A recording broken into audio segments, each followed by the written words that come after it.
ini akan dapat syafaat semua. Fahiyana ilatun insyaallah man mata min ummati la yusyriku billahi syai'a. Syaratnya cuma siko. Ya penting umatku tuji Nabi pas matinya bukan dalam keadaan menyekutukan Allah.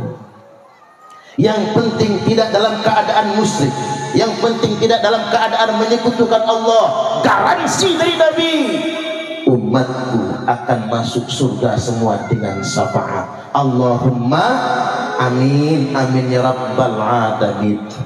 Makanya malam ini kita berbahagia, kita bersuka cita dengan maulid ketika mahalul qiyam.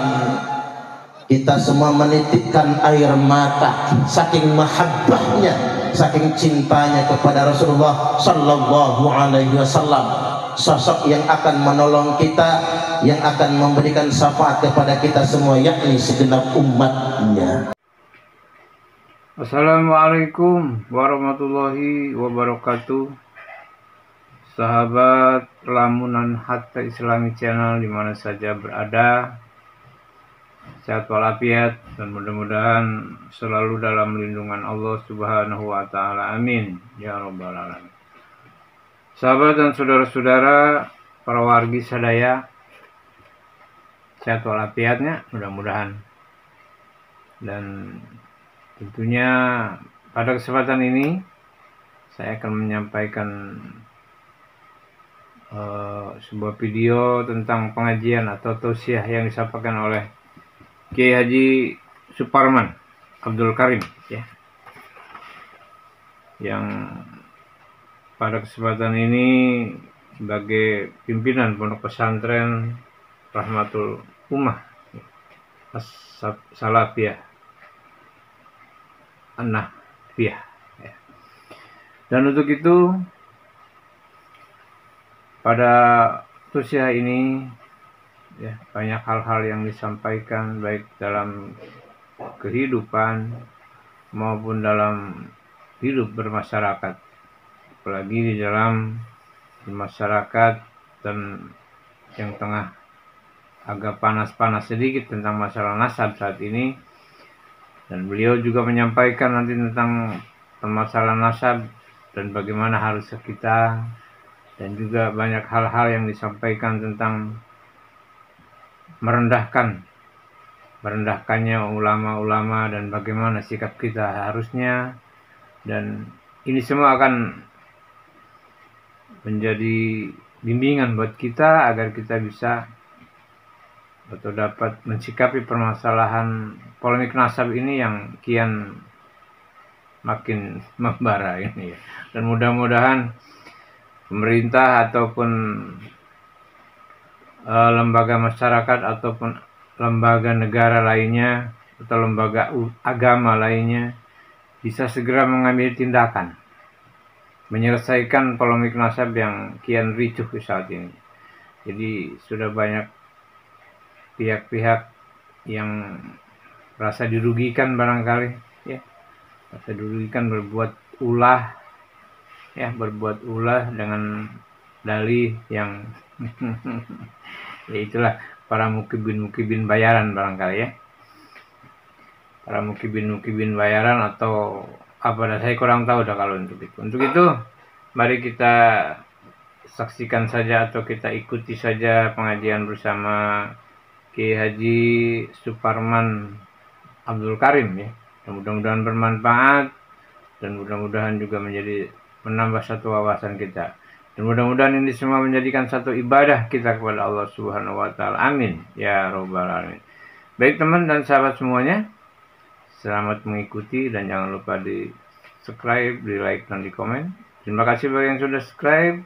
Mudah-mudahan Allah panjangkan umur, Allah murahkan rezeki dan Allah mudahkan segala urusannya.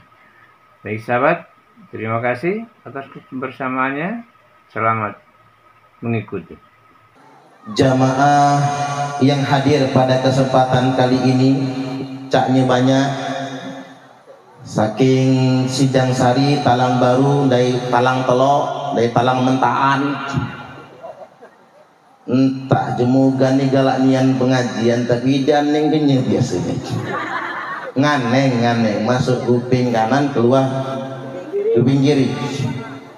Kalau kata orang Jawa bablas.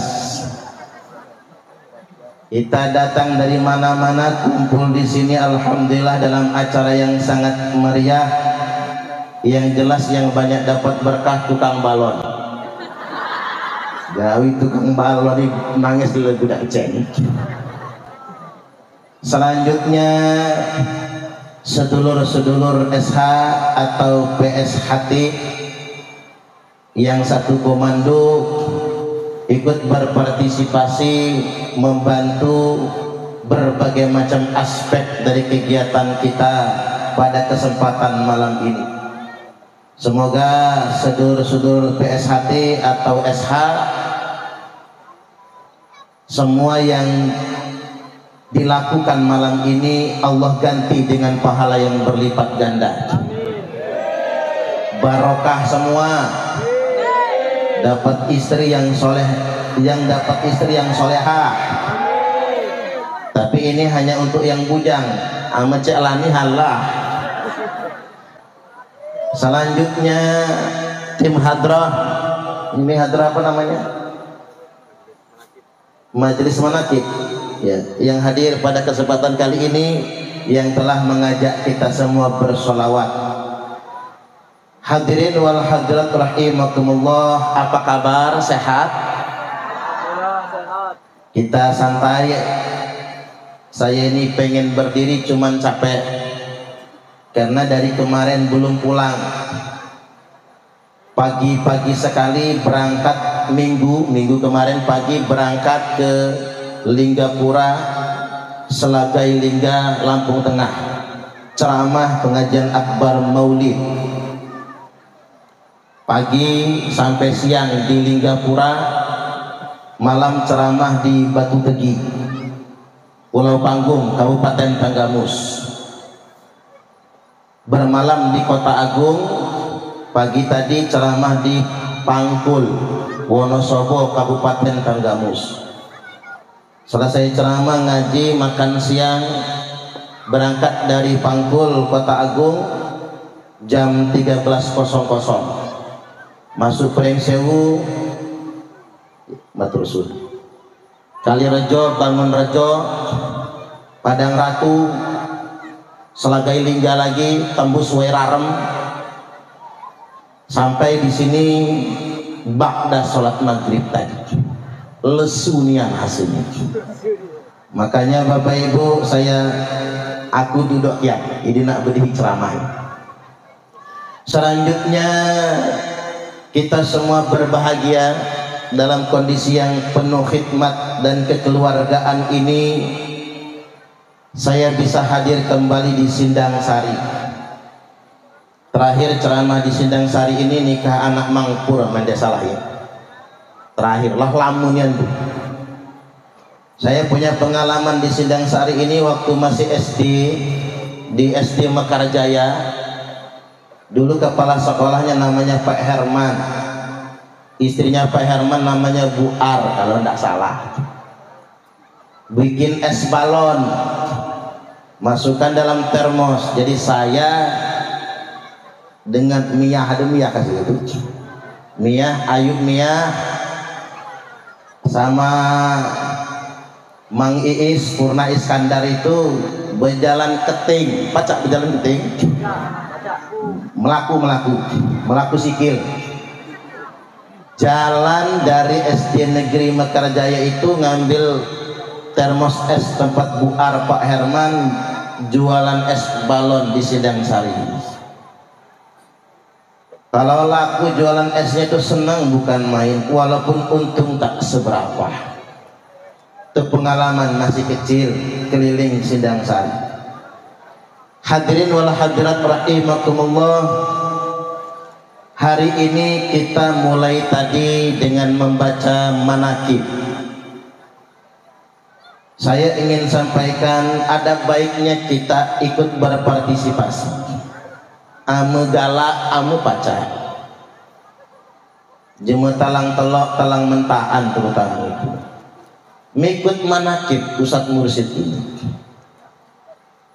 Karena begini Bapak Ibu, dihi bekebun kawe inilah lamu ya Pak ya, sudah lama Bapak Ibu. Artinya pasang surit jadi petani ya itulah. Kalau hidup kita ingin berkah maka ikut manakib. Muteh kawe, panen kopi, itulah hasilnya. Tapi ingat, panen boleh sama, tapi yang membedakan adalah berkahnya. Iya Pak ya, juga ikut manakib. Saya tanya Ustaz Mursyid tadi, sudah ada 20 lah yang ikut manakib. Coba yang bapak-bapak itu, orang tua-tua itu ikut manakib. Dan begini Bapak Ibu, saya ingin sampaikan sekaligus saya cuplik sekilas. Kalau ingin mengamalkan manakib Syekh Abdul Qadir Al-Jailani, kita bisa milih kitabnya sesuai dengan sanad gurunya. Kalau tadi kita Jawahirul Ma'ani, karena sanadnya Ustaz Mursyid begitu. Begitupun kalau mau mengamalkan ratib, kalau ingin mengamalkan ratib, amalkan ratib yang asli. Ratib tertua namanya Ratib Ar-Rifai. Ratib Ar-Rifai itu adalah ratib tertua abad ke-6 Hijriah. Jadi kalau ratib-ratib yang diamalkan sekarang itu abad 12 Hijriah. Jadi amalkan yang asli namanya Ratib Ar-Rifai. Terus juga terkait dengan Syekh Abdul Qadir Al-Jailani, beliau itu Qutbur Rabbani wa Ghausus Samadani wa Sultanul Aulia. Ini perlu saya sampaikan karena ada yang ngomong begini, fakih muqaddam itu lebih hebat daripada Syekh Abdul Qadir Al-Jailani. Cangkemnya seanak dewi. Bapak Ibu belum tahu kan? Ya ntar tahu sendirilah. Nggak boleh mengatakan sedemikian rupa, apalagi membanding-bandingkan ulama. Kalau ada yang berani mengatakan fakih muqaddam lebih mulia daripada Tuan Syekh Abdul Qadir Al-Jailani, itu cangkemnya cangkem melek. Yang pertama, dia maksiat dengan lisannya karena sudah membanding-bandingkan ulama. Nggak boleh membanding-bandingkan ulama itu. Yang ketiga, Tuan Syekh Abdul Qadir Al-Jailani itu jelas Qutbur Rabbani wa Ghausus Samadani wa Sultanul Aulia, bukan orang sembarangan. Maka ikut Ustaz Mursyid walaupun masih muda, ikut Bapak Ibu. Mudah-mudahan kita semua barokah. Allahumma amin amin ya rabbal alamin. Halo, letak antuk belum? Belum. Pokoknya fokus. Ini ngaji betulan. Hari ini kita mulai dari hadis yang istimewa. Saya berdoa kita semua mendapatkan syafaat dari Kanjeng Nabi. Allahumma amin. Beliau bersabda, likulli nabiyyin da'watum mustajabah. Tiap-tiap nabi punya doa yang pasti dikabulkan. Segala nabi doanya ada kesempatan doa yang mustajabah, doa yang digaransi dikabulkan Allah. Fata'ajjala kullu nabiyyin da'watahu. Tiap-tiap nabi menyegerakan doanya. Doa yang pasti dikabulkan itu nabi-nabi lain langsung minta, kecuali saya, kata Nabi. Bu, adik kesempatan uji Allah, mintalah bu, damu saja ya kamu minta dikabulkan. Ada yang minta rumah gedong, ada yang minta mobil, bapak-bapak minta anak bubininya macam-macam. Kita tidak akan mungkin menyia-nyiakan kesempatan. Doa mustajabah pasti dikabulkan, langsung minta. Tapi herannya Bapak Ibu, Tiap kali malaikat Jibril datang, Muhammad doa, doamu sekarang akan dikabulkan oleh Allah. Saya nggak jadi doa, kata Nabi. Besok-besok datang lagi Jibril, Muhammad doa, doamu sekarang akan dikabulkan oleh Allah. Saya nggak jadi doa, kata Nabi. Lu mengapa demikian? Wa inni ikhtaba'tu da'wati syafa'atan li ummati yaumal qiyamah.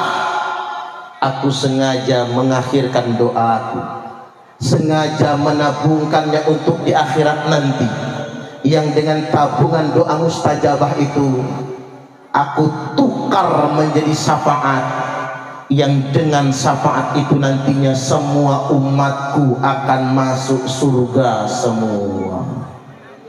Subhanallah. Sejak membaca hadis ini, Pak, aku yakin nian makna ini ame jemaah Islam ini masuk surga lu. Walaupun galak maling cabi di kebun jemu, walaupun maaf nih galak ngambil cabi jemu dulu, walaupun Bapak Ibu galak dikit ngambil mungut balam jemu umpama nih, tapi tinggal ada yang duluan ada yang belakangan.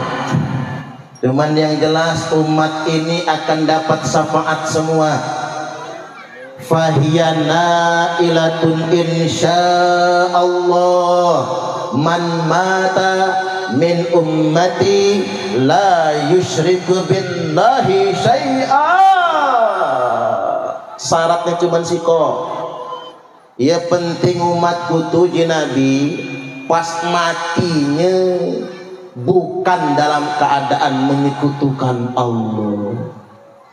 Yang penting tidak dalam keadaan musyrik, yang penting tidak dalam keadaan menyekutukan Allah. Garansi dari Nabi, umatku akan masuk surga semua dengan syafaat. Allahumma amin amin ya rabbal alamin.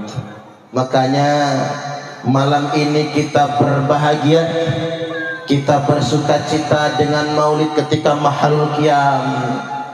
Kita semua menitikkan air mata saking mahabbahnya, saking cintanya kepada Rasulullah sallallahu alaihi wasallam, sosok yang akan menolong kita, yang akan memberikan syafaat kepada kita semua, yakni segenap umatnya.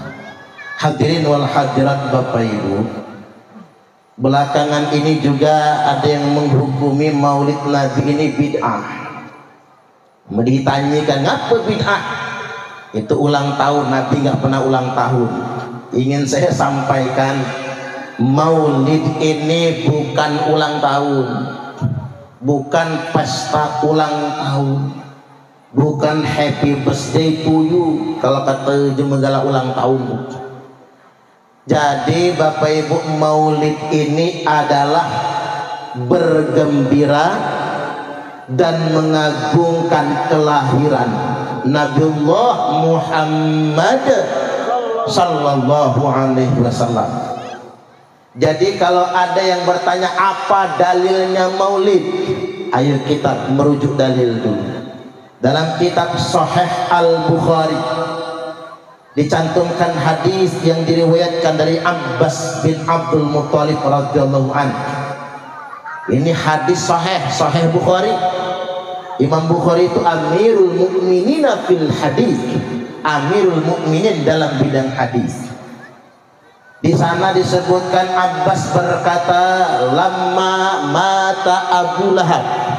Dulu setelah matinya Abu Lahab, ra'aituhu fi manami ba'da haul. Setahun setelah matinya Abu Lahab, kata Abbas, aku nginap Abu Lahab dalam tidurku. Nginap dalam tidur itu namanya mimpi. Pas aku mimpi ketemu Abu Lahab. Abu Lahab dengan Abbas ini kakak beradik. Jadi Bapak Ibu, kata Abbas mukmin, ahlul bait Nabi. Ahlul bait Nabi itu ada 4. Alu Aliin, keluarga Ali. Alu Abbas, keluarga Abbas. Alu Ja'far, keluarga Ja'far. Alu Aqil, keluarga Aqil. Dan yang kelima, istri-istri Nabi. Jadi Abbas ini ahlul bait Nabi, paman Nabi. Mamang nggak mau jadi mangcik. Jadi mangciknya Nabi, Abbas bin Abdul Muthalib. Abu Lahab ini mamang Nabi pula, uaknya, tapi kafir Quraisy. Abu Lahab ini tadi. Abbas bertanya, cek, ya Abbas nih, damai kabar kamu tuh. Uji Abu Lahab dia maknian, pacak pul kenantu bahasa ugamnya. Dek maknian kami, aku. Dek mak mana? Tiap ahi hajangkan malaikat ini lagi. Palak cipakan malaikat hajang ini, gimpit ini. Nah cukah lagu yang ndak sembayang. Aman dek percaya cacak lamu mati. Cipakan malaikat, hajangkan malaikat. Walaupun patak silat SH, dia kemenang melawan malaikat. Nak pakai jurus damu juga. Ini dengarkan tuh pendekar-pendekar itu. Mau pakai jurus apa ngelawan malaikat itu? Tempilingnya, gucoknya. Uji Abu Lahab dia emak nih anakku. Uji Abu Lahab siksanya. Tetapi kata Abu Lahab, yukhaffafu anni kulla yaumisnain. Cuman anehnya setiap hari Senin Allah ringankan siksa kubur. Ngapa baca mak itu? Uji Mang Abbas. Ngapa baca mak itu? Uji Abu Lahab kata kalau gak jema-jema tu.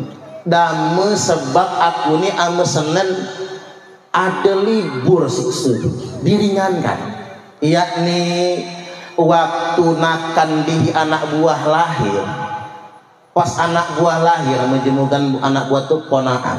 Waktu keponakan kita lahir, Muhammad, saya bergembira. Saking bergembiranya dengan maulid Muhammad, aku bersedekah memerdekakan budak perempuan. Gara-gara bergembira dengan maulid, gara-gara berbahagia dengan maulid, gara-gara sedekah maulid, Allah ringankan siksa kubur. Padahal Abu Lahab jelas-jelas mati kafir. Yang jelas kafir musyrik Bapak Ibu, ringan siksa kubur. Apatah lagi kita bukan Abu Lahab, kita bukan Abu Jahal, kita pun bukan Fir'aun. Kita umat Kanjeng Nabi. Mudah-mudahan dengan maulid ini Allah haramkan api neraka untuk kita semua. Allahumma amin, amin ya rabbal alamin. Saking naasnya Abu Lahab, dihafal gale ayatnya itu, tabbat yada abi lahabin wa tabb. Tabbat yada, binasalah kedua tangan Abu Lahab. Ngapa tangan? Allah tak benci dengan orangnya, yang Allah murkai adalah perbuatannya. Wa tabb, dan benar-benar binasa. Amat lah ngomong itu Pak, ayat tu malam itu bunyinya bahasa dihinya enggoh nian. Sare Abu Lahab tu enggoh nian benah sare. Jadi nggak mungkin Abu Lahab selamat karena sudah begitu ayatnya. Ma aghna anhu maluhu wa ma kasab. Ma aghna ngatek kacanya. Nah sekan nak mondok Bapak Ibu, anak-anak juga mondok, engke pacak nerjemahkan Al-Quran pakai bahasa ugan. Mulai sahini ibu-ibu ingat kata ma'agna itu artinya ngatek kaca. Mana ibu baca Quran ma'agna anhu maluhu maka sepui ngatek kaca artinya anehnya nih. Ma'agna anhu ngatek kacanya, tidak ada gunanya. Anhu atas Abu Lahab itu, maluhu harta kekayaan yang dikumpulkannya, wa ma kasaba, begitupun apa-apa yang sudah dikasabnya, apa-apa yang sudah diusahakan. Ama bahasa dihi ratu Abu Lahab ngatek kacanya, kebun libah ngatek kacanya. sawah libah ngatik kacanya, nggak ada gunanya. Maka kaya jangan sombong. Saya tanya, ada orang kaya sombong? Banyak. Cuma miskin sombong? Tambah banyak. Awak saru sombong, woi. Gamulah angkanan itu. Jema calak sombong, jahat. Jema bangu sombong, tambah jahat. Ibu-ibu urupalah jahat nian, sombong. Ada di kiri-kiri. Mana jemanya bu? Kalau ada. Jadi kita ini harta yang kita kumpulkan tidak bisa menolong kita, nggak bisa menolong kita. Maka tak perlu sombongkan harta, tak perlu sombongkan kebun libah, tak perlu sombongkan pangkat dan jabatan, tak perlu. Nah saya ini menceramakan begini Bapak Ibu, khususnya jemugan ini. Ngapa jemugan itu? Ini ngomong diwek kan ngapa kan? Silaunian dengan jemu berpangkat. Oh yang mau jemu berpangkat tersilaunian di batin. Akhirnya kadang-kadang begini Pak, orang malas belajar agama karena kalau pesantren ujinya tahu berpangkat. Nak berpangkat nih ya. Coba kena jemu jauh, tiang Jawi, tiang Sunda, jalma Sundanya, tiang Jawi, jalma Sunda, Banten Bapak Ibu. Mengapa peradaban mereka lestari? Mengapa orang-orang tua mereka mulia? Karena mengapa anaknya mondok? Pulang dari pondok bikin pesantren, silsilah tersambung. Kurang pakar damu Wak Musa. Paca Wak Musa itu Barzanji pakar, ngaji bagus, minimal lagu bayati menguasai. Aneh kalah ditalang tolak sapi pacak ngaji itu mana? Daping, oh. Hampir jadi preman Hercules daping di Jakarta. Untung gajang balik ya. Ame dia jadi Hercules di daping. Bapaknya itu ulama itu, Wak Musa. Apalagi unggang di itu, unggang wan satu itu ulama. Kitab-kitab kuningnya itu kaget saya Bapak Ibu. Begitu tanya Kak Paidin, ada ide simpanan kitab unggang itu, rupanya masih ada dalam peti kitab kuning. Luar biasa unggang wan satip itu berarti Bang. Sanad ilmu unggang wan satip itu mutasir. Karena beliau itu ngajinya dengan Kiai Abdul Hadi. Kiai Abdul Hadi itu langsung belajar di tanah suci Mekah Al-Mukarramah. Sanad keilmunya nyambung sampai Syekh Nawawi Tanara, Al-Jawi Al-Bantani Bapak Ibu. Syekh Khalil Bangkalan sebagainya nyambung itu ke sanad keilmuannya. Cuman tadi karena anak cucung nih tadi mikir ke dunia itulah, enggak lestari kehormatan orang tua itu. Makanya kewajiban kita anak cucung ini alhaqna bihim dzurriyyatahum. Anak cucung harus belajar, anak cucung harus berilmu. Daping dek tahu anak daping belajar mondok. Karena agama ini tidak dititipkan kepada penguasa, kepada pejabat. Agama tidak dititipkan kepada orang kaya, tapi agama dititipkan kepada ulama. Maka wajib anak kita belajar agar lestari leluhur orang tua kita. Balik lagi, jangan pangkat dan jabatan jadi jenderal sementara, pensiun selesai. Ya bayar. Jadi kades dek kalama nah, Pak Ipat, ingat kan tuh? Enggak lama, enggak lama. Tapi lemak nah 8 tahun ya. Lah lama juga tuh. Wak markum, kan itu. Jadi dari kades enggak lama, karena jabatan dunia itu sementara. Jadi presiden enggak lama. Kina Jokowi. Jokowi itu jadi presiden 2 periode. Kasihan ngeliat Pak Jokowi sekarang Pak, 2 periode jadi presiden, anak 10 tahun masa jabatan, hidup dengan hati hampa. Ngapa hampa? Oh nak bedak jadi presiden ini. Hasil lah, anda percaya kalau Pak Ipat tuh hasil. Amal nak bedak jadi kades dia emaknya masih. Dia emaknya. Biasanya Pak Kades sih dia mah. Dami dak jadi kades ndak ginegohkan gitu. Woi dia emak nian, aman dia setruk lah syukur tuh. Enggak enak Bapak Ibu. Lihat Pak Jokowi itu hampa dia, makanya dia mikir sebagai antisipasi post power syndrome, anaknya dijadikan wakil presiden, macam-macam dilakukan. Itu apa? Dampak jabatan itu sementara. Maka dunia nggak bisa jadi bahan kebanggaan, Bapak Ibu, nggak bisa. Entoh kita semua akan mati, ya Pak ya. Yauma la yanfa'u malun wala banun. Kita akan tiba pada suatu hari di mana tidak ada manfaatnya harta, tidak ada gunanya anak-anak yang jadi kebanggaan. Damu Bapak Ibu nak banggakan ada anak ama dede solehah, ama dede soleh. Anak tidak soleh, enggak bisa dibanggakan. Betapa banyak orang tua hari ini sakit hati dengan anaknya. Ya Pak ya.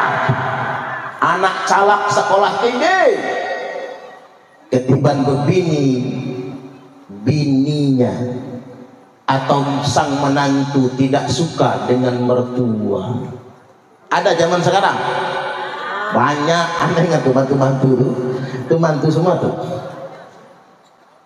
Apa yang bisa dibanggakan? Tidak ada. Tapi kalau anak soleh, solehah, itu yang jadi kebanggaan. Makanya kata orang Bapak Ibu, anak tuh halah calakkan gali, jangan pintarkan semua. Ada yang digoblokin satu aja. Karena itulah yang ngurus orang tua. Saya merantau ke Bandar Lampung, nggak bisa ngurus rumah. Dia tahu ngurus rumah. Iya pacak ngurus rumah tuh miyah pula ya bangga. Bangga dia. Mak mana dia bangga. Kelas 5 SD nggak naik Pak. Jadi sekelas sama saya. Matematikanya goblok bener itu. Jadi begitu ngerjain matematika nyontek. Pernah suatu hari berantem dengan saya. Akhirnya dia mau nyontek, gengsi. Ini ya contekan ini. Enggak, aku enggak. Ala penutup dia ini. Enggak, aku enggak. Enggak mau pokoknya. Akhirnya enggak nyontek. Begitu hasil konten keluar, saya dapat nilai 10, dia 0. Tapi yang matematikanya dapat 0 inilah yang ngurus umat tuh. Iya Pak ya. Makanya Bapak Ibu, apatah guna anak cuma jadi kebanggaan duniawi kalau tidak berbakti dengan orang tua. Makanya didik anak-anak kita menjadi anak yang solih dan solihah. Mudah-mudahan anak-anak kita solih dan solihah semua. Allahumma amin. Ma aghna anhu maluhu wa ma kasab. Sayasla narang dzata lahab. Niscaya pasti Abu Lahab dimasukkan ke dalam neraka yang bergejolak. Wa imra'atuh, bukan cuma Abu Lahab, teke bininya, istrinya Abu Lahab juga masuk neraka. Apa sebabnya Abu Lahab, istrinya Abu Lahab masuk neraka? Hammalatal hatab.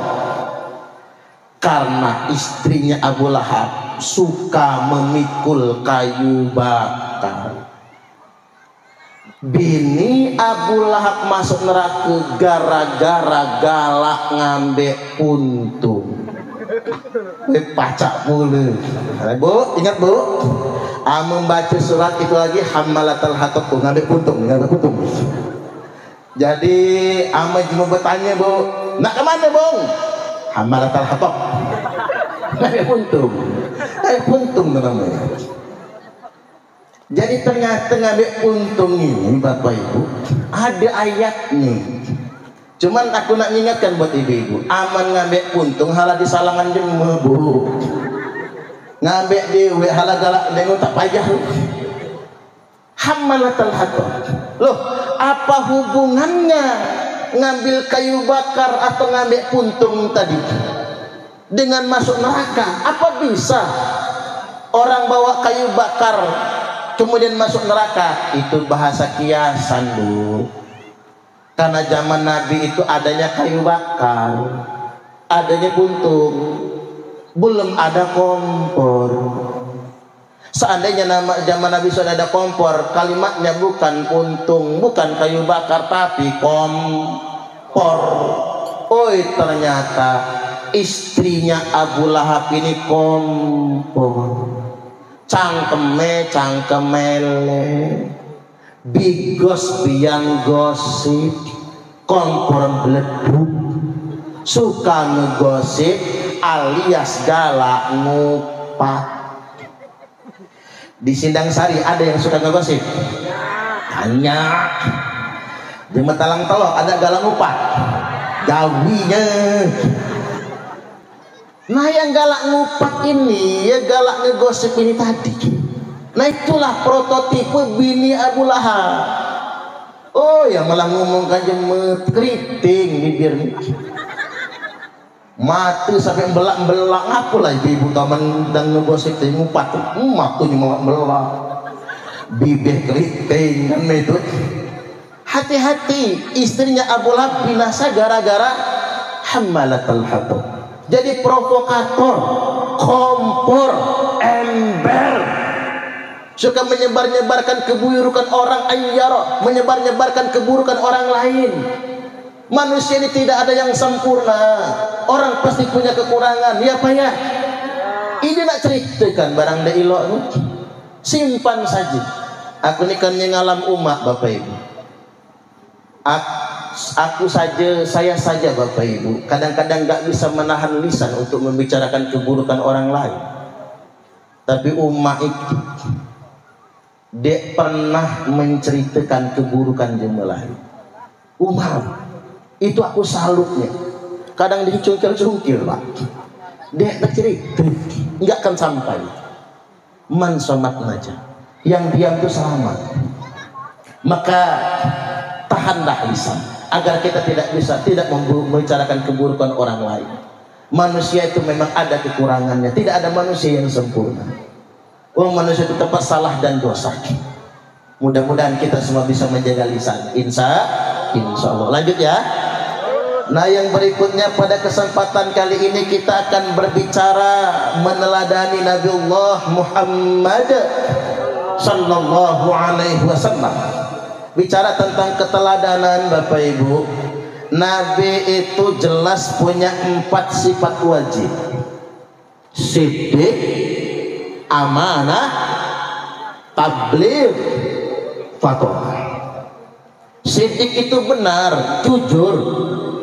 Amanah itu kalau diterjemahkan anak budak-budak kecil itu dapat dipercaya. Tapi amanah itu artinya Bapak Ibu mampu bertanggung jawab, punya kapasitas dan kapabilitas. Ada orang jujur, siddiq, jujur, tapi nggak punya kemampuan, sekolah betul, AABB, sekolah betul itu namanya. Nggak cocok jadi nabi, nggak cocok jadi pemimpin. Pak Kades itu cocok jadi pemimpin, 1 jujur, 2 amanah, punya kemampuan, kapasitas dan kapabilitas. Kemudian yang ketiga, tabligh, operasional, mampu mengeksekusi. Kalau tugas nubuah menyampaikan, mustahil menyembunyikan kebenaran. Itu Nabi. Yang keempat, fatonah, cerdas, anu bangi halal. Enggak mungkin Nabi bodoh, enggak mungkin. Nabi itu cerdas. Begitu pun jadi pemimpin, itu harus fatonah, harus cerdas. Saya ambil contoh begini Bapak Ibu.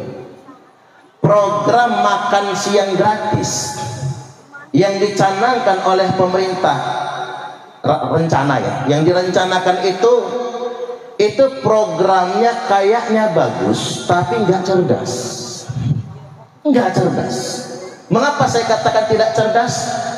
Karena anggaran makan siang gratis itu 300 triliun per tahun. Bu, 300 triliun itu berapa? Nolnya berapa? Dia buruh kan?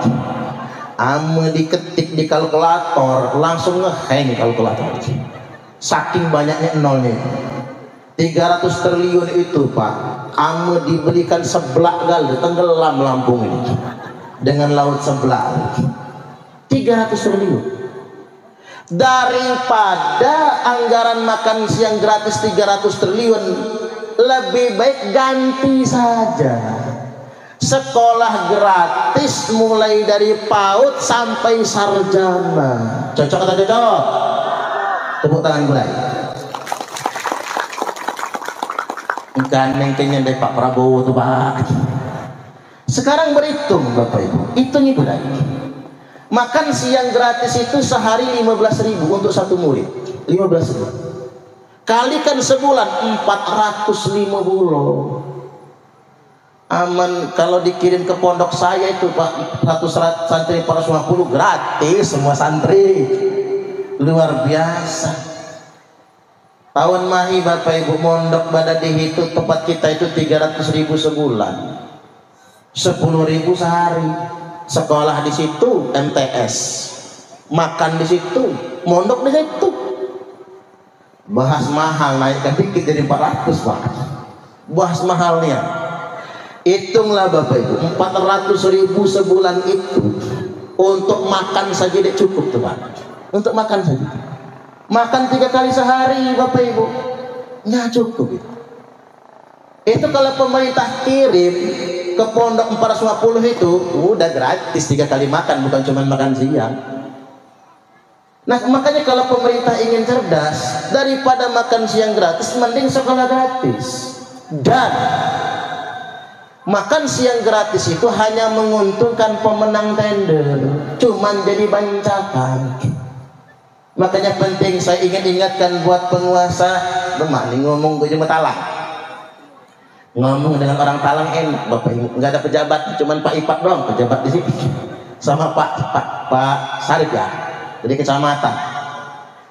Tapi Pak Ipat gaji kades berapa gaji kades? Berapa? 3.400.000. Gaji kades 3.400.000 itu Bapak Ibu untuk mulangin kunjungan sama tonjokan aja tekor itu. Betul tekor. Nggak enak jadi kades tuh tekor. Lem namanya Ipat upat aja boleh. Jadi kades tidak lemah. Aneh kan omongan umat tuh ibu-ibu itu. Apa kata ibu-ibu? Sekilit Pak Kades. Saudara dia kebagian, kita mah enggak. Wih panas Bapak Ibu. Hanya Pak Kades mikir, begitu bagi bansos saudara coret semua, coret. Orang lain dikasih. Tapi apa kata warga apa kata saudara? Saudara nggak kebagian, nggak ada guna punya saudara jadi kades. Semua orang kebagian, kita mah enggak. Buah si malakama Pak, repot, riweuh.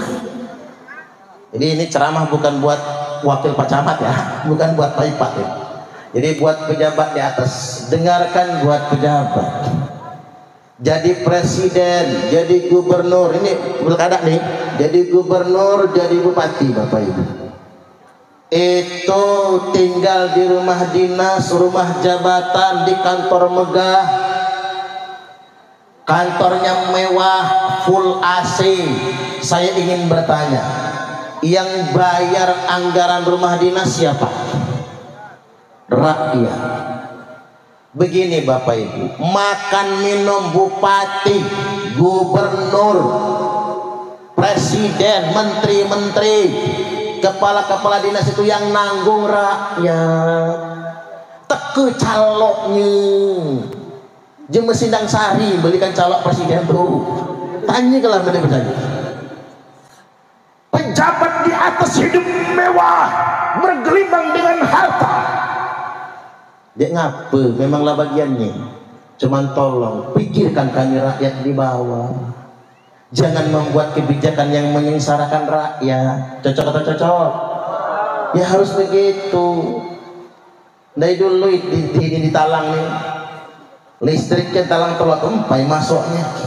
Pikirkan pejabat di atas segalanya. Presiden tinggal di Istana Negara Jakarta, istirahat di Istana Bogor, berangkat ke IKN Ibu Kota Nusantara. Siapa yang membiayai semua itu?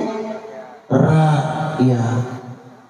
Makanya sakit hati rakyat Bapak Ibu ketika anak presiden jalan-jalan pakai jet pribadi, meskipun jualan pisang goreng seumur hidup gue martabak dia nggak akan bisa membayar sekali sewa jet pribadi itu Pak. Ini penting buat kita. Jangan sampai pejabat lupa dari tugas pokoknya untuk rakyat ini. Itulah mengapa kita butuh pemimpin yang sidik. Begini Bapak Ibu, ame jeme bange dek benar. Orang goblok nggak bener, mafsadatnya kecil. Paling banter maling kotak amal. Itu jeme bange. Berangkat ke masjid bawa sendal jepit, pulangnya bawa sendal kulit, bange. Maling di masjid, aneh kan nyegal maling di masjid, bange. Tapi Bapak Ibu, kalau orang pintar gak benar, hancur negara ini gara-gara orang pintar gak benar. Yang bancakan korupsi itu siapa? Orang pintar gak benar. Coba kita berhitung Bapak Ibu, lihat nih, tahun 2024 ini ketua KPK dipecat gara-gara harta, ketua MK dipecat gara-gara tahta, ketua KPU dipecat gara-gara wanita, harta, tahta, wanita. Apa mereka goblok? Pintar.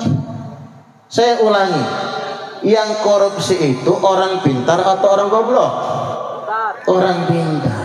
Saya belum pernah nonton berita ada KPK nangkep petani lagi belepotan tanah sawah. Dek kali Bapak Ibu, orang pintar yang korupsi itu. Maka mudah-mudahan kita semua diberikan pemimpin yang amanah. Allahumma amin. Tapi begini Pak, sebagai rakyat juga jangan membebankan kepada pemerintah. Kita sebagai rakyat di bawah juga mesti mawas diri. Jangan apa-apa nada. Tangan di atas lebih baik daripada tangan di bawah. Di Indonesia Raya tercinta ini, tapi bukan di Sindang Sari, bukan di Mekarjaya, bukan ya. Di Indonesia Raya tercinta ini Bapak Ibu, banyak orang kaya tapi mental miskin. Rumah sudah gedong, lantainya sudah keramik tapi masih nerima PKH. Tepuk tangan aja kan, tepuk tangan.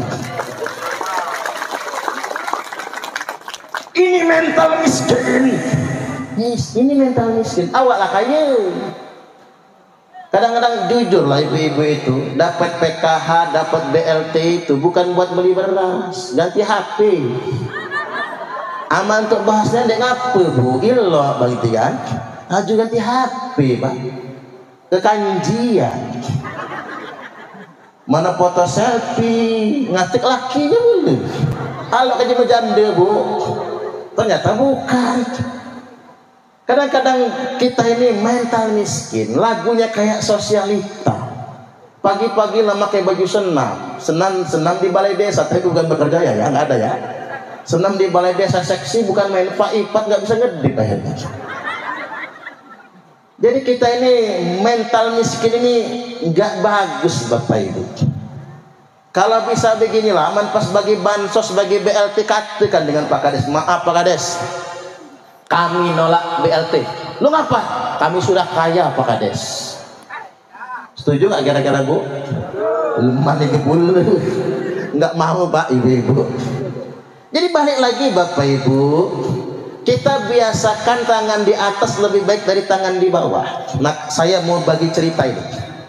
Kita itu nggak urung dapat rezeki dari Allah, walaupun nggak dapat bantuan pemerintah. Cocok atau cocok? Tak ulang ya. Kita nggak urung Pak dapat rezeki dari Allah, walaupun nggak dapat bantuan pemerintah. Nah, saya mau bagi cerita. Orang kan melihat aku ini lemaknya menahi Bapak Ibu.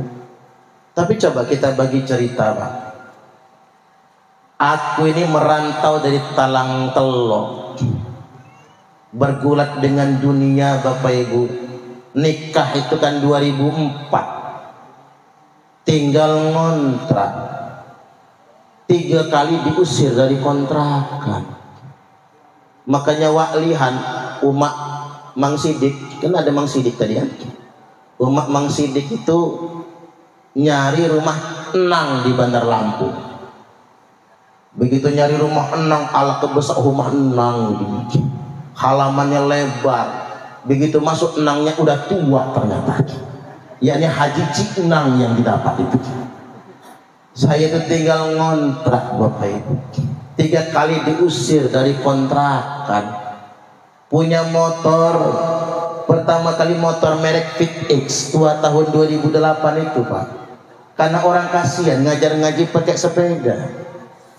Makanya Badah Mangpur dulu kan pakai motor itu, apalah pakai mobil dulu ya. Saya lupa Bapak Ibu, pakai motor Fit X itu motor dikasih orang karena kasihan. Kata Pak Haji itu, Ustaz beli motor deh nyicil, ini DP-nya. Maaf Pak Haji, kebalik kata saya. Mestinya saya yang nge-DP, Pak Haji yang nyicil. Karena kalau saya yang nyicil ditarik leasing nanti. Enggak keembat. Saya tahu ngukur badan Pak, enggak akan kecicil saya motor gede gitu. Enggak kecicil, pasti ditarik leasing. Saya enggak mau sok kaya, besar pasak daripada tiang. Biar tekor asal pesohor. Kue putu buatan cek gaya, awak buntu banyak gaya. Ada yang di situ kira-kira banyak. Ya sudah kata dia, kalau nggak mau dikantongin lagi Bapak Ibu uang itu 1 juta itu. Saya tidak kecewa, biarkan saja. Senin dia telepon, diajak ke dealer, suruh milik motor, bayar cash 10.500.000. Itulah seumur hidup Pak, pertama kali punya motor. Kata salesnya, Ustadz rumahnya di mana, motor mau kami antar? Enggak usah kata saya, mau tak naikin sendiri di motornya. Mana helm, mana jaket? Kasih helm, kasih jaket. Begitu starter jalan, disitulah saya merasa menjadi orang yang paling kaya di muka bumi ini. Terserah orang punya Fortuner, terserah orang punya Innova, yang penting saya punya Fit X. Itulah rasanya kaya. Aneh kan ini sedulur-sedulur PSHT itu, ini nak masuk besar ningan belagak pulih. Jadi sederhana Bapak Ibu kaya itu. Nah, mulai khutbah di kantor Gubernur Lampung zaman Pak Sahrudin JP, Pak Gubernur cocok dengan khutbah saya itu. Maka di Jawa jadwal rutin. Suatu hari pejabat Pemprov menawarkan, Ustadz mau umroh? Mau dong kata saya. Urus persyaratan, nyangkut satu persyaratan. Apa? Surat keterangan tidak mampu. Pak kata saya, boleh nggak saya nggak pakai surat ini? Lu apa? Kalau pakai surat keterangan tidak mampu, saya takut permanen nggak mampunya. Nggak bisa Pak Ustaz. Akhirnya nggak jadi umroh Pak, nggak jadi. Saya waktu itu bukan gengsi, bukan. Karena hidup ini baru merintis. Memang dalam kondisi susah Bapak Ibu, nggak mau jadi doa. Waktu itu saya masih sangat belia. Umur kalau tidak salah itu masih sekitar 26-27 tahun itu. Belum waktunya saya buat surat keterangan tidak mampu. Kecuali waktu sekolah dulu, wajar masih tanggungan orang tua. Untuk dapat beasiswa pakai surat. Tapi begitu rumah tangga, pantang dulu melakukan itu. Akhirnya nggak jadi, batal umroh. Nggak apa-apa, tidak kecewa. 3 bulan Bapak Ibu dilunasi oleh Haji Khairuddin, langsung 35.500.000 untuk berangkat haji. Alhamdulillah. Waiting list nunggu 2 tahun lewat, berangkat 2012. Disitulah aku sadar, kita sadar, nggak dapat dari pemerintah, nggak urung dapat rezeki dari Allah, nggak dapat umrah, dapat haji. Masih ingat Bapak Ibu konversi minyak tanah ke gas? Masih ingat kan? Begitu konversi, dari semua lingkungan cuman saya yang nggak dapat. Orang dapat gas 1 tungku, dapat kompor gas yang 3 kilo. Begitu datang ke Pak RT, mana gas saya? Pak Ustadz kan ngontrak di sini. Orang ngontrak nggak dapat bagian. Kalau mau dapat bagian, datanglah ke kelurahan sekaligus ngurus surat keterangan tidak mampu. Nah, surat lagi Bu, nggak jadi. Ngumpulkan duit dikit, cukup 750.000, beli kompor yang 2 tungku, gas 12 kg. Makanya Bapak Ibu, sejak ada konversi minyak tanah ke gas sampai detik ini, saya belum pernah pakai tabung gas yang 3 kilo subsidi itu. Makanya mohon maaf ibu-ibu, yaitu kanjian seperti sosialita itu, muka glowing skincare, gawinya arisan, manggil teman, jeng hari ini Arisannya tenggene sinten jeung tenggene jeung Astuti umpama bibir merah cantik glowing skincare emas penuh di jari gaya sosialita dibilang melarat marah. Lihat di dapur ada tabung gas yang warna hijau, baca tulisan putih yang belum hilang, hanya untuk masyarakat miskin, agar kita sadar mawas diri, banyak-banyak bersyukur saja dan banyak-banyak berbagi. Tangan di atas lebih baik daripada tangan di bawah. Cocok atau cocok? Lah bahapa lama ceramah ini. Lanjut ya, tanggung marah. Bapak-bapak, ibu-ibu, hadirin wal hadirat, ini bukan ngarang cerita, bapak ibu, bukan ngarang cerita. Saksi sejarah Teguh anak uang, Teguh, Edi Sofian, Zaruni, saksi sejarah perjalanan hidup kita. Baik, saya lanjutkan lagi. Ini tahadus binikmah, bukan atas maksud apa-apa. Tahadus binikmah, berjuang, manjadda wajada. Barang siapa yang bersungguh-sungguh pasti akan mendapati hasil. Kalau bapak ibu ini rekomendasi ngajak kemana mondok karena anak badadihi pondok, pasti ada rezekinya mondok itu. Kalau nggak mau jauh-jauh yuk gotong royong kita bangun pondoknya Ustadz Mursyid. Biar nggak usah jauh-jauh bapak ibu. Di PS juga banyak pondok bapak ibu. Silakan anak kita suruh ngaji. Jangan biarkan mereka bergerut dalam pergaulan bebas. Apalagi zaman sekarang sangat mengkhawatirkan. Anak SD pak sudah pakai narkoba sekarang. Saya meruqyah anak kelas 5 SD. Saya tanya ibunya, anaknya kena apa bu? Kesambet gendruwo. Lo kok sampean tahu kesambet gendruwo?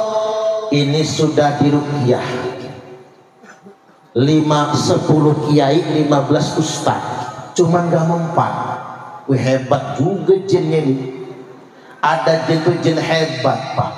Jin hebat itu dibacakan Al-Fatihah nggak mempan, dibacakan ayatul kursi jinnya malah hafal, ngikut baca dulu. Dibacakan surah Al-Jin jinnya malah nantang. Apa kata jin? Saya nggak takut sama ustaz, saya takutnya sama tukang permak lepis, karena ada tulisannya permak jin segala jenis. Nggoh nian dulu ya. Begitu saya ruqyah anak kelas 5 SD ini bapak ibu, nggak ada jinnya, tidak ada genderuwo kuntilanaknya. Uji umatnya, ngapa anak saya ongok-ongok pak ustad? Ya nggak tahu. Bawa rumah sakit jiwa kurungan nyawa, diobservasi oleh dokter perawat, lalu dirujuk ke rumah sakit Abdul Muluk untuk saraf. Apa kata dokter saraf? Hancur sarafnya gara-gara kebanyakan ngelem aibon. Ganja tak terbeli, sabu apalagi aibon diembat. Kalau di Kalimantan kemarin kecubung pak, masuk rumah sakit 2 mati gara-gara itu.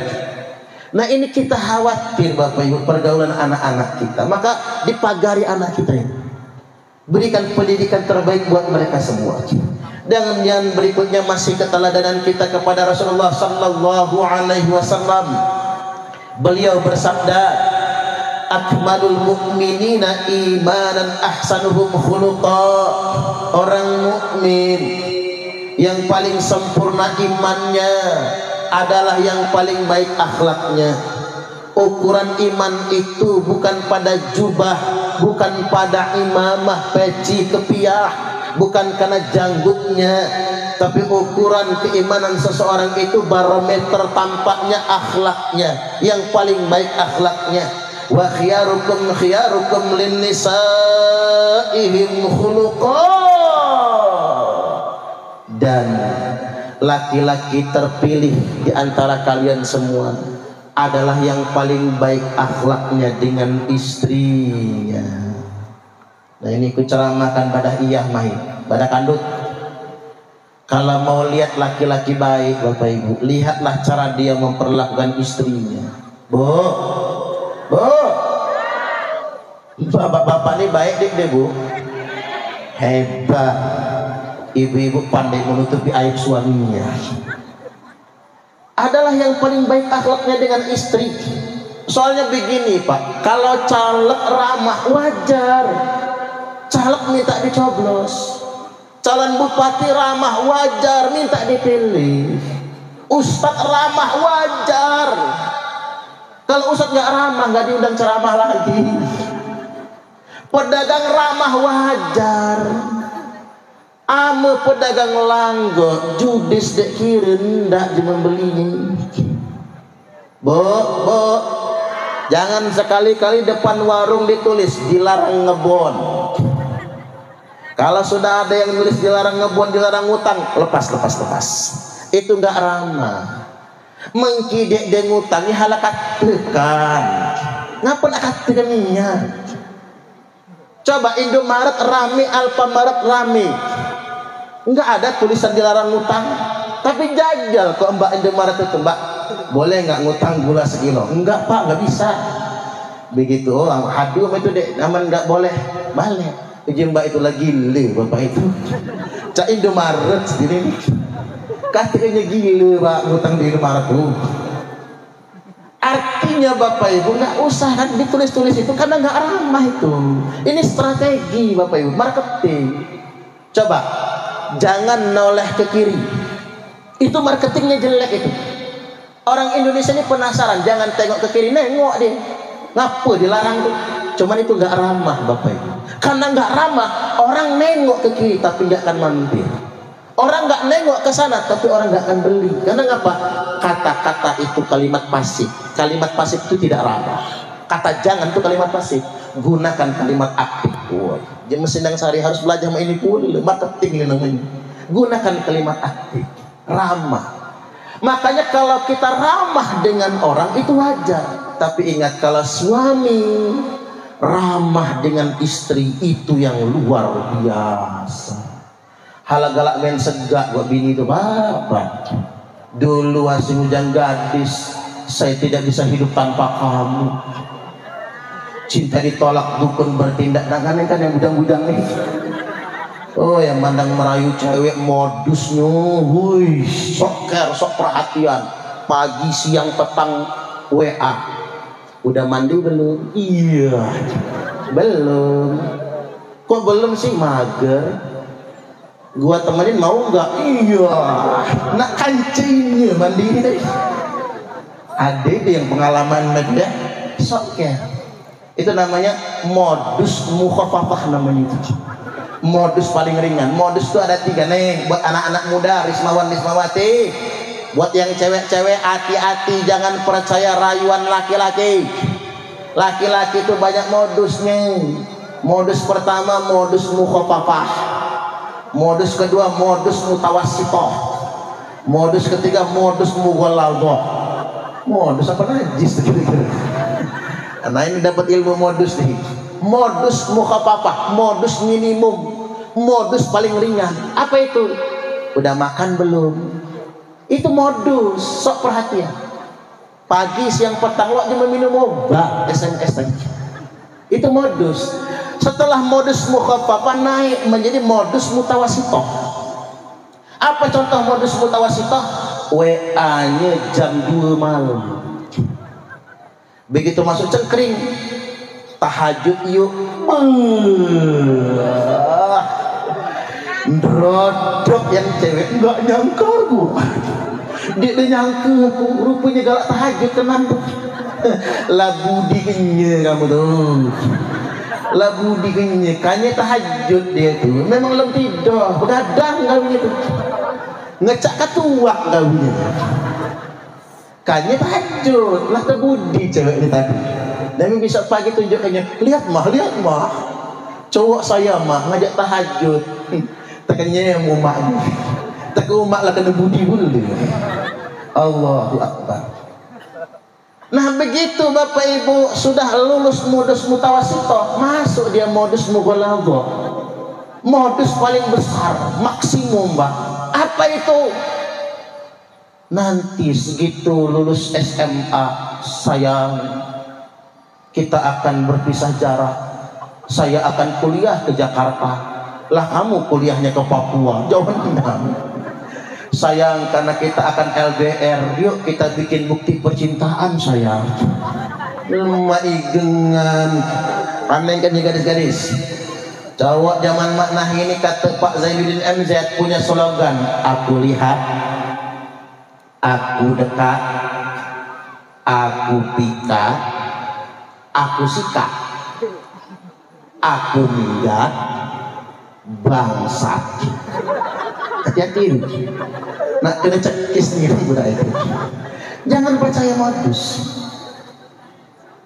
Jadi balik lagi Bapak Ibu hadirin wal hadirat rahimakumullah, bapak-bapak waktu belum dapat bini modus pintar, tapi begitu sudah dapat Bapak Ibu bini minta kereki, kena marah, kena segar. Pedamelah bapak-bapak nih aman dah ada kendak ngusok ya Bu. Allah Akbar.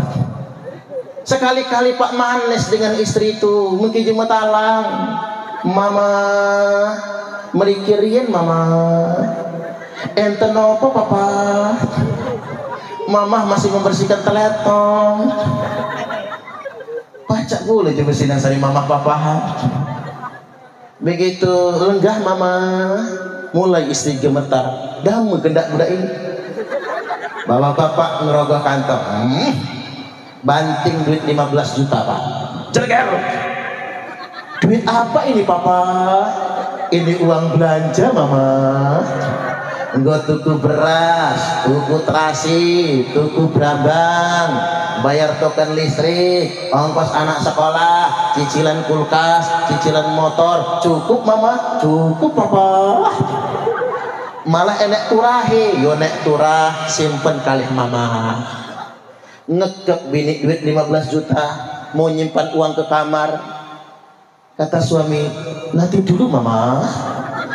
Rogoh lagi kantong kiri Bu, banting lagi 15 juta. Jelegar. Ini apa lagi papa? Ini bonus untuk mama. Capek mama masak, capek mama ngurmat anak, capek mama melumah. Tahu melumah Bu? Ngangkang, kamu jimugan. Ini 15 juta, 15 juta uang belanja, 15 juta bonusnya 30 juta. Mau Bu? Mimpi mabang kalau mimpi ibu ini. Tapi maksudnya begini Pak, katakanlah kita nggak sanggup ngasih begitu, apalagi berkebun ini setahun sekali, kalau udang mahal hasil dikit, muteh banyak, kau ngagung, rega murah. Kita harus pengertian Bapak Ibu. Lah wayahnya garis tangan dihi memang berkebun. Lagi banyak alhamdulillah, lagi dikit yang penting mudah-mudahan cukup. Yang penting hala butang ke depan gigi. Cuman ibu-ibu ini Pak paling sebel dengan suami yang pelit.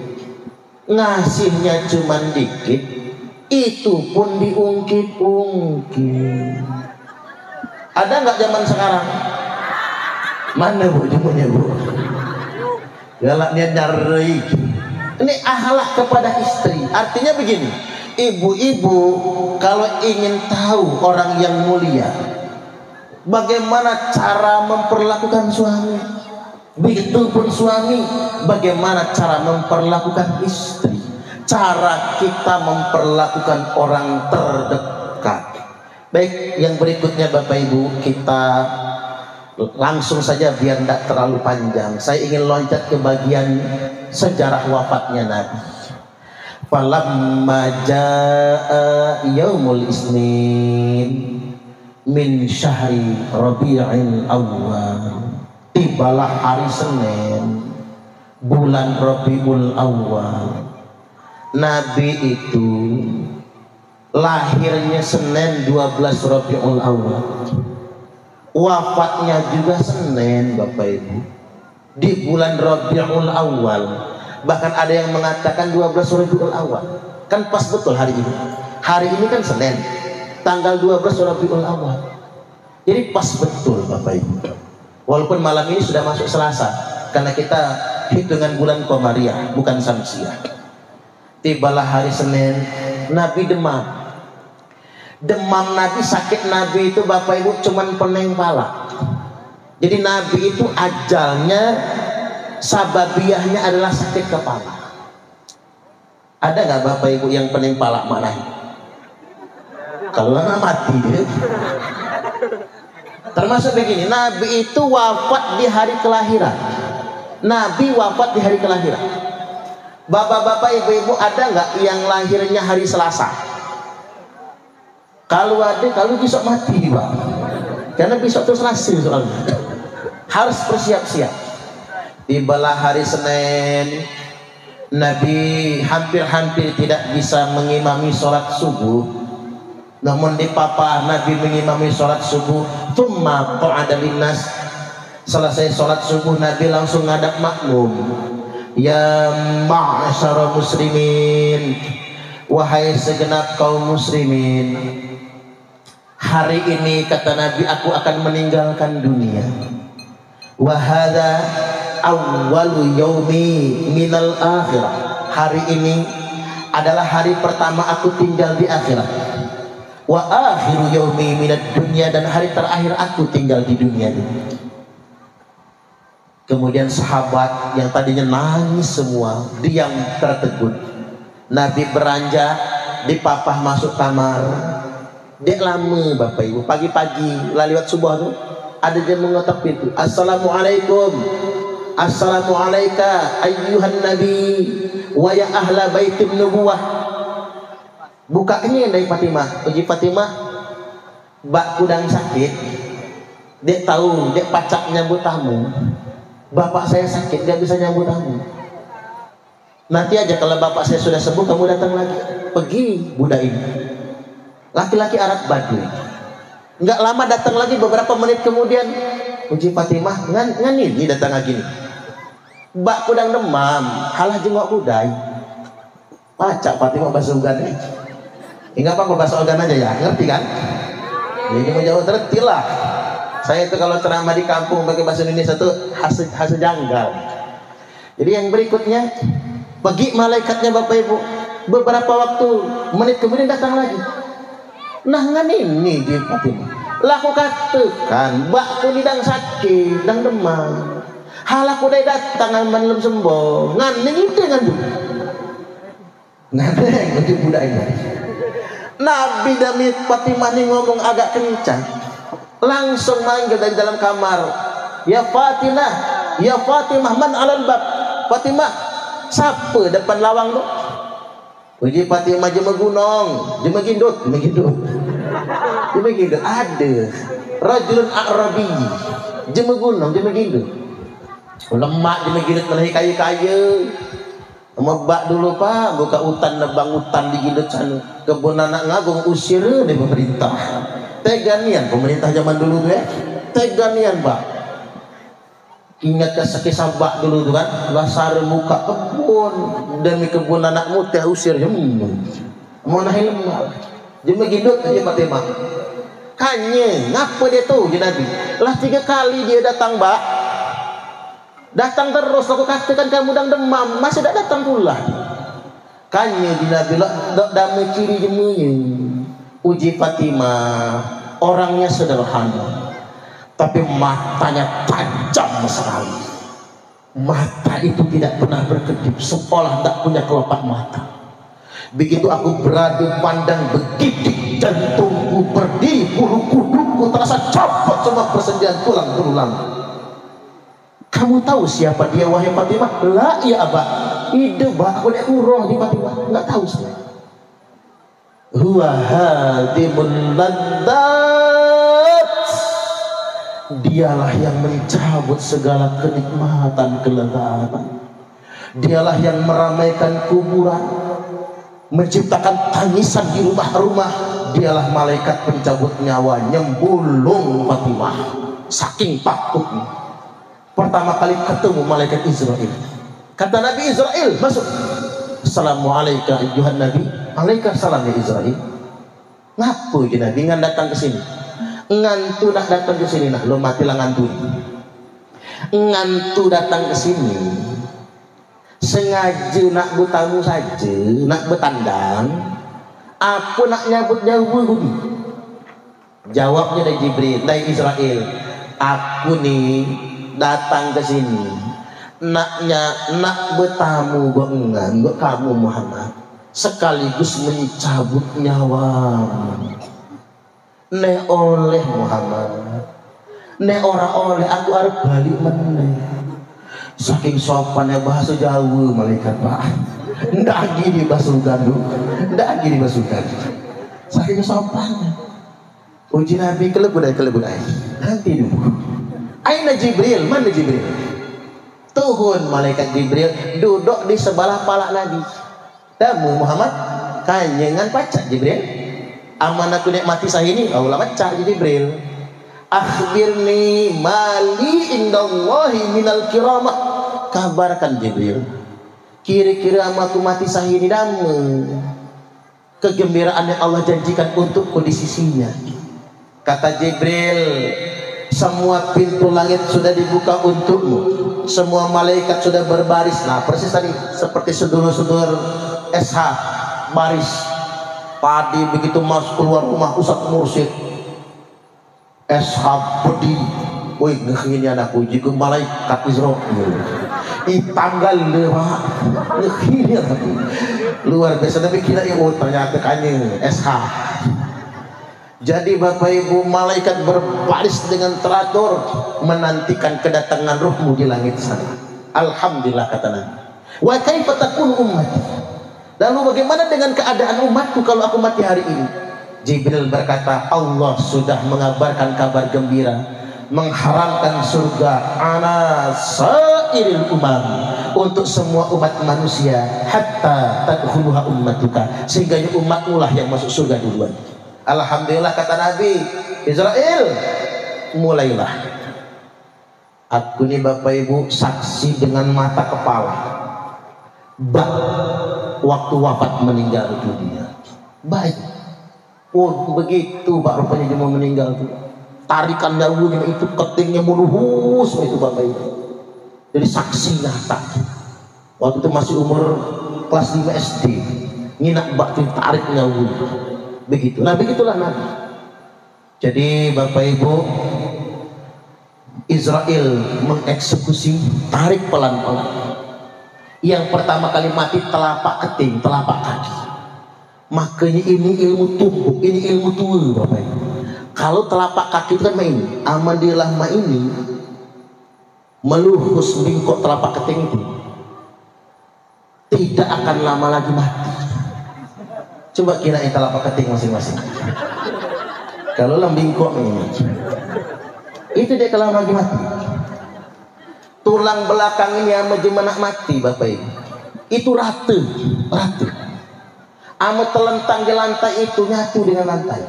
Ame duduk nak nyandah tulah gawi. Kina ilah yang nyanda di tiang tua. Kalau ya. Nak nyandah tulah gawi. Itu ciri. Bahkan begini Bapak Ibu, ini ilmu Pak. Ame kalau daki sudah nggak ada lagi. Jadi ame jemet talang sedang sari, talang telok ini bedaki gale, itu bagus. Kalau dihinggah enggak buhit pacar buhit teke selebuhit ya. Ada kulaknya Pak, panjang umur. Kacalah. Ama di ketiak ada kulat panjang umur. Ini ada kulat panjang umur, mengkisang kerasan. Tapi Bapak Ibu, kalau orang tidak ada lagi daki, tidak punya kulat lagi, tinggal menghitung hari, mati. Mulai malam ini habai selebuhin. Ami masih ada daki, panjang umur. Aman dek dengatik lagi kinailah dek kelama gini. Ini jemaah kalau di YouTube paling nanya damulah selebu itu ya. Mengalah kita nggak terjemahin enggak. Kalau diterjemahkan dia enak menjadi penonton YouTube biar nanti cari referensi sendiri. Apa arti selebu? Allahu Akbar. Jadi begitu Bapak Ibu. Tarik nyawa Nabi, kaki mati, hilang nyawa sampai ke lutut, sampai di pinggang, sampai di udel, pusar. Sampai di dada, ketika nyawa Nabi sampai di dada, beliau berwasiat, usikum bisolati wa ma malakat aimanukum. Aku wasiatkan kepada kalian semua, jaga sholat. Dan budak sahaya perempuan yang dalam amanah kalian, jaga sholat. Pesan Nabi nggak banyak-banyak jaga sholat. Jangan sampai kayak kata orang sholat zuhur mepet asar, asarnya numbur maghrib, maghribnya mentok isya, isyanya ketiduran, subuhnya kesiangan. Ketiban sholat subuh niatnya usolli fardhu subhi rakataini mustaqbilal qiblati qodoan lillahi ta'ala. Ngapa qodoan Pak? Jam 8 sembahyang subuh. Istrinya nyusul, apa kata istrinya? Usolli fardhu subhi rakataini mustaqbilal qiblati, kesiangan lillahi ta'ala. Ngapa kesiangan, Bu? Jam 10 sembahyang subuh. Anak niru, apa kata anak? Usolli fardhu subhi wal zuhri wal asri wal maghribi wal isya'i kroyaan oplosan lillahi ta'ala. Jemu kota lain lagi, subuh maraton, zuhur ke salon, asar main badminton, maghrib mainin handphone, isya nonton sinetron, mati kena smackdown yang malaikat Israil. Tarik lagi nyawa Nabi sampai di kerongkongan. Nabi berpesan lagi, ittaqun nisa, ittaqun nisa, ittaqun nisa. Hati-hati dengan wanita, waspada dengan wanita, jaga anak betina. Perkara anak betina, makanya bagus anak cek holong, citra ya, masuk pondok. Bapak Ibu ngapal Quran itu Bapak Ibu nggak boleh sembarang, harus dengan sanad mutasyib. Jadi di pondok kita itu sanatnya Madrasatul Quran Tembuireng Jombang Bapak Ibu, bersanad, nggak sembarang ngapal Quran Bapak Ibu. Jangan sembarang ngapal-ngapal, kalau nggak bersanad nggak ada berkahnya ilmu Al-Qurannya, harus bersanad. Kalau anaknya mampu apal-apal, kalau mampunya salafiyah kitabiah, ngaji kitab kuning, itu juga wajib Bapak Ibu. Karena Indonesia ini kiblat kitab kuning di dunia internasional. Tarik lagi nyawa Nabi sampai di batas paling akhir, lengket suara. Persis dengan bak waktu ninggal, lengket suara. Tempelkan kuping Imam Ali, apa terdengar suara? As-sholat, as-sholat, as-sholat, sholat, sholat, sholat lagi. Ummati, ummati, ummati, umatku, umatku, umatku. Wafatlah Nabi di waktu duha Senin 12 Rabiul Awal tahun ke-11 Hijriah. Disolatkan, diurus jenazah hingga disolatkan terus Senin malam Selasa, Selasa malam Rabu, baru dimakamkan malam Rabu. Dan ingat, tertundanya pemakaman hanya untuk jenazah Nabi, karena malaikat bergilir menyolatkan, baru selesai malam Rabu. Tapi untuk jenazah kita nggak boleh tertunda, langsung disegerakan. Dimakamkan pada malam Rabu di kamar Sayyidah Aisyah Ummul Mukminina radhiyallahu anha, di kamar istri sendiri. Itulah mengapa makom Nabi di Kijing. Kalau ibu-ibu tidak tahu nginak Bu, karena perempuan tidak bisa ngelihatnya. Tapi bapak-bapak kalau umroh pasti nginak Pak. Makam Nabi Abu Bakar dan Umar itu di Kijing. Mengapa di Kijing? Karena dimakamkan di tanah sendiri. Makanya bapak ibu kalau memakamkan keluarga di tanah kita sendiri, Kijing lah, nggak apa-apa boleh. Makam Nabi juga di Kijing. Tapi yang di tanah jemahal lah Bu. Kalau di tanah pemakaman umum nggak boleh. Di tanah wakaf harus izin dengan nadir tanah wakaf. Kita nggak pernah beli tanah itu. Jadi amatan dekatnya tanah di halah izin. Itu penting pengetahuan buat kita semua Bapak Ibu. Nah, Nabi dimakamkan di kamar Aisyah. Makanya ibu-ibu, Bu, ame sayangnya dengan laki. Kalau ibu-ibu di Sendang Sari betul-betul sayang suami. Kalau bapak-bapak nih mati Bu, kuburkan di kamar ibu-ibu aja lah. Percayalah sampai kiamat rumah itu nggak laku dijual Bu. Malas Bu. Apalagi yang mati itu cek holong. jemenginak punya sekelap menghininya itu cek itu guyon itu ya. Jadi Bapak Ibu, wafatlah Nabi di usia 63 tahun tanggal 12 Rabiul Awal hari Senin di waktu duha tahun ke-11 Hijriah. Terakhir, mudah-mudahan kita semua yang melestarikan maulid, yang bergembira dengan maulid, yang ikut syiar-syiar maulid, yang kita ikut bersedekah dengan acara maulid ini, mudah-mudahan kita semua mendapatkan berkah kehidupan dunia, mati dalam keadaan husnul khatimah, di akhiratnya dapat syafaat dan masuk surganya Allah abadi selama-lamanya. Amin amin ya rabbal alamin. Pesan terakhir, bantu Ustadz Mursid untuk mendirikan pondok pesantren. Bapak Ibu, yakinlah walaupun ditalang di kampung, di dusun, Bapak Ibu, amu pesantren nak besar dari mana-mana kena cuma akan belajar. Maka dorong bersama-sama, kita dukung demi kemakmuran desa Mekar Jaya. Demikian dari saya, Allahul muwaffiq ila aqwamit thoriq. Wassalamualaikum warahmatullahi wabarakatuh.